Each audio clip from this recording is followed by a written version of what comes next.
Bom dia, no precioso nome que é sobre todos os nomes, o nome de nosso amado Senhor e Salvador Jesus Cristo.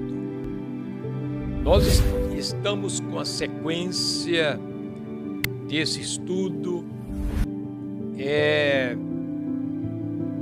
conhecereis a verdade e a verdade vos libertará.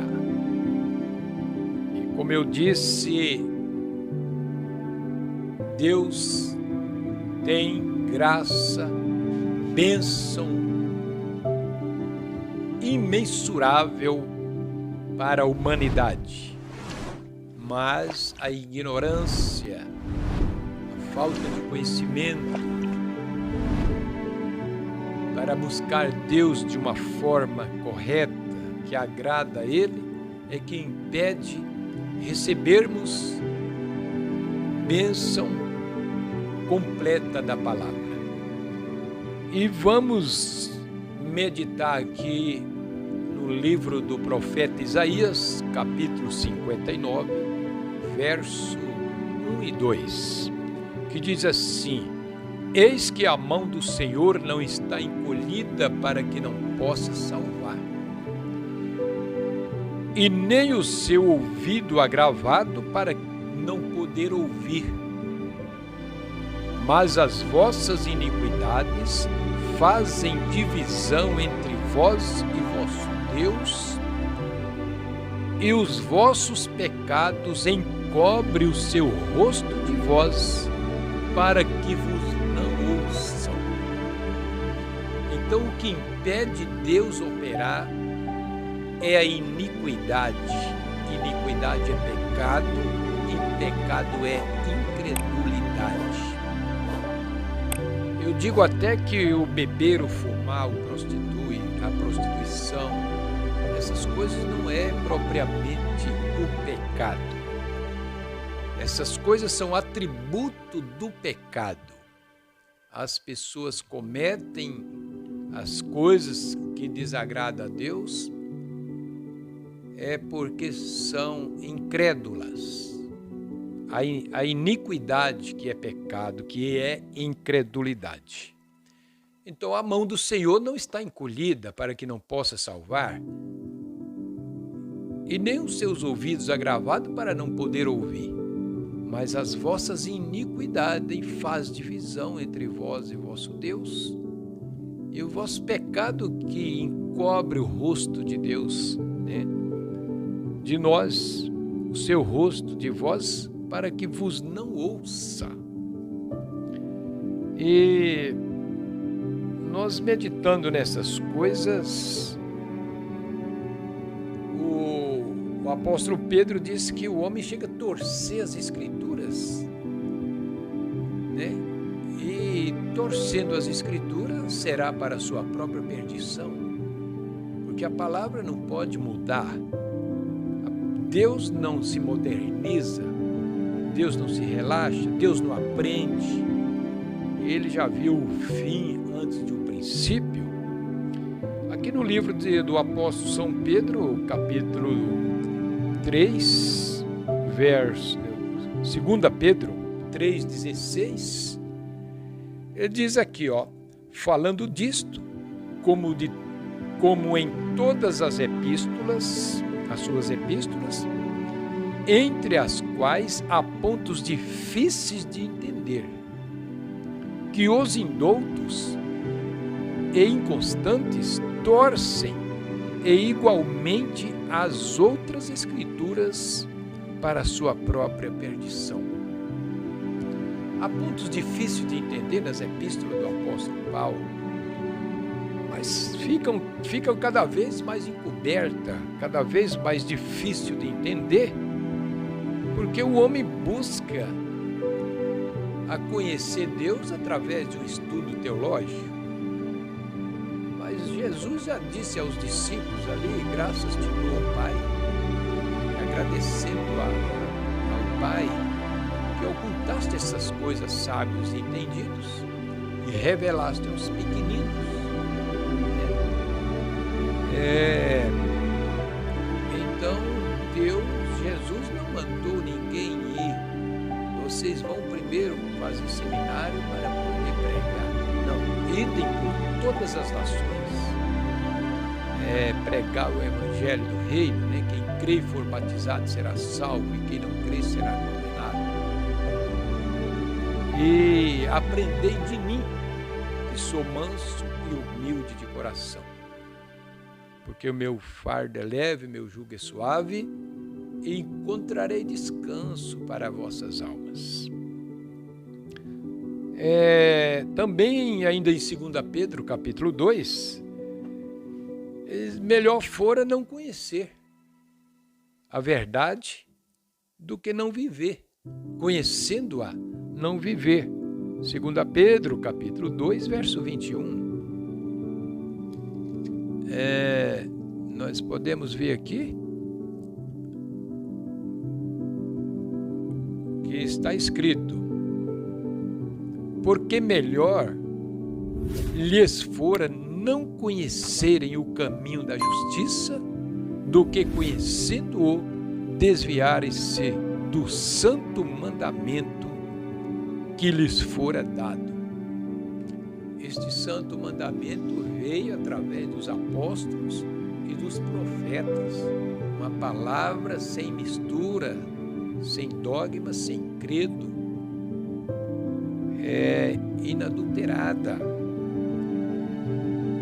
Efésios 2, 19 e 20 diz que há um grupo de pessoas, já que vós não sois estrangeiros nem forasteiros, mas concidadãos dos santos e da família de Deus, edificados sobre o fundamento dos apóstolos e dos profetas. De que Jesus Cristo é a principal pedra na esquina.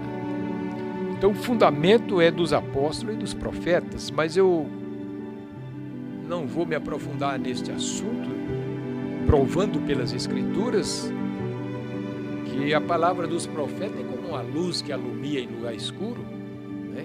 Pedro escreveu a 2ª carta para que vos lembreis das palavras que primeiramente foram ditas pelos santos profetas e do mandamento do nosso Senhor e Salvador Jesus Cristo mediante os vossos apóstolos.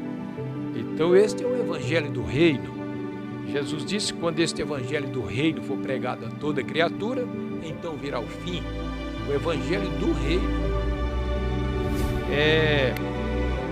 Nós podemos ver aqui no livro de Atos 17, eu gosto dessas escrituras. Atos 17, é o apóstolo Paulo ali levando o evangelho em suas viagens missionárias, né? Atos 17 é Paulo em Tessalônica e em Bereia. Então ali no capítulo 16 e 17, ele diz assim, ele estava aguardando ali, mandou chamar Silas e Timóteo, e enquanto ele aguardava esses obreiros, Paulo disse assim, e enquanto Paulo os esperava em Atenas, o seu espírito se comovia em si mesmo, vendo a cidade tão entregue à idolatria. Eu não fico satisfeito, eu não fico acomodado a chegar, a entrar numa cidade ou a sair de uma cidade, está lá aqueles monumentos, aquelas coisas abomináveis ao Deus vivo. Imagem de escultura. Ora, que tamanha idolatria! Então Paulo, seu espírito se comovia em si mesmo em ver a cidade tão entregue à idolatria. O que ele fazia? De sorte que disputava na sinagoga com os judeus e religiosos e todos os dias nas praças com os que se apresentavam. Paulo não se contia, Paulo não podia ficar quieto, acomodado, indolente, indiferente. Não, isso mexe com filho e filha de Deus que tem a luz do Evangelho. Esta luz tem que brilhar. devemos ser sal da terra, luz do mundo. Então isso comovia. E no verso 11 aqui, 23, melhor dizendo, no verso 23, olha só o que Paulo encontrou. Ele encontrou um altar que estava escrito ao Deus desconhecido. Então ele disse: esse Deus que vós adorais não conhecendo, só é o que eu vos prego. Verso 23 de Atos 17. Porque passando eu e vendo os vossos santuários, achei também um altar em que estava escrito ao Deus desconhecido. Esse, pois, que vós honrais, não o conhecendo, é o que eu vos anuncio. Esse Deus trino, dividido em supostas três pessoas distintas na divindade, esse Deus que é aclamado por grande parte da sociedade, que dizem que Deus é três pessoas distintas. Ora, se é distinto, eu tenho que ser idólatra para adorar três deuses. Esse Deus tem que ter três personalidades, três pessoas distintas. Esse Deus que vos honra, que vocês honram, não o conhecendo, é o que eu vos anuncio. Eu faço de Paulo as minhas palavras nos dias de hoje. Então, só para encerrar essa parte, aqui no verso 11, ora, estes foram mais nobres do que os que estavam em Tessalônica. Os cristãos de Bereia foram mais nobres do que os que estavam em Tessalônica, porque de bom grado receberam a palavra, examinando cada dia nas Escrituras se essas coisas eram assim. Ora, nosso mapa não é um manual eclesiástico, nosso mapa não é um catecismo, qualquer coisa de seminário. Nosso mapa é a palavra de Deus, a Bíblia.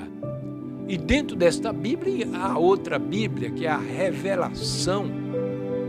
Nós precisamos ter fome e sede de justiça, igual o nosso Senhor Jesus disse em São Mateus 5, verso 6. Bem-aventurado, também, como eu disse, bem-aventurada é a nação cujo Deus é o Senhor. E bem-aventurado é aquele que tem fome e sede de justiça, porque a promessa é que será farto. Então, meus preciosos ouvintes, internautas, telespectadores, eu só tenho a agradecer pela sua atenção, agradecendo também pelos fiéis inscritos neste canal, o chamado da Águia, pedindo que vocês continuem se inscrevendo, divulgando este canal, nos acompanhando, que nós temos o assim diz o Senhor para vossas almas. O Tabernáculo de Jesus Cristo fica na Avenida Curitiba, 837, no bairro Amazônia, na cidade de Sorriso, Mato Grosso. Nós estamos com os cultos aqui todos os domingos, às 8 da manhã com escola dominical e às 18 horas com o culto de louvor e adoração, e nas quartas-feiras às 19h15, culto de oração. Todos são bem-vindos e Deus vos abençoe, e vamos ouvir para a nossa meditação, em nome de Jesus Cristo.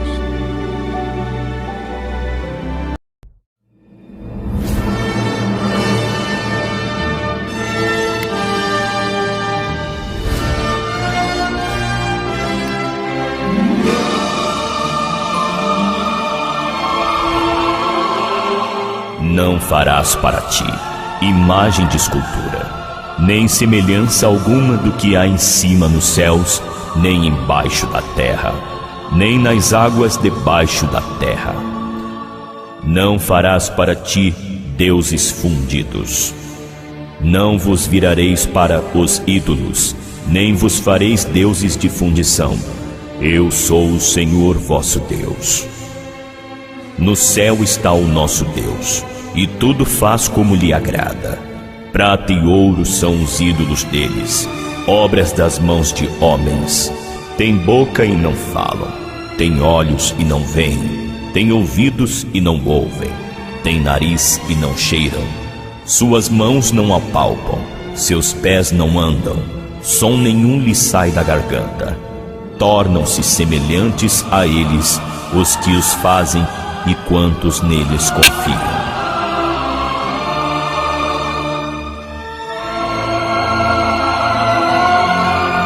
Disse o Senhor Jesus: Eu sou o caminho, a verdade e a vida. Ninguém vem ao Pai, senão por mim.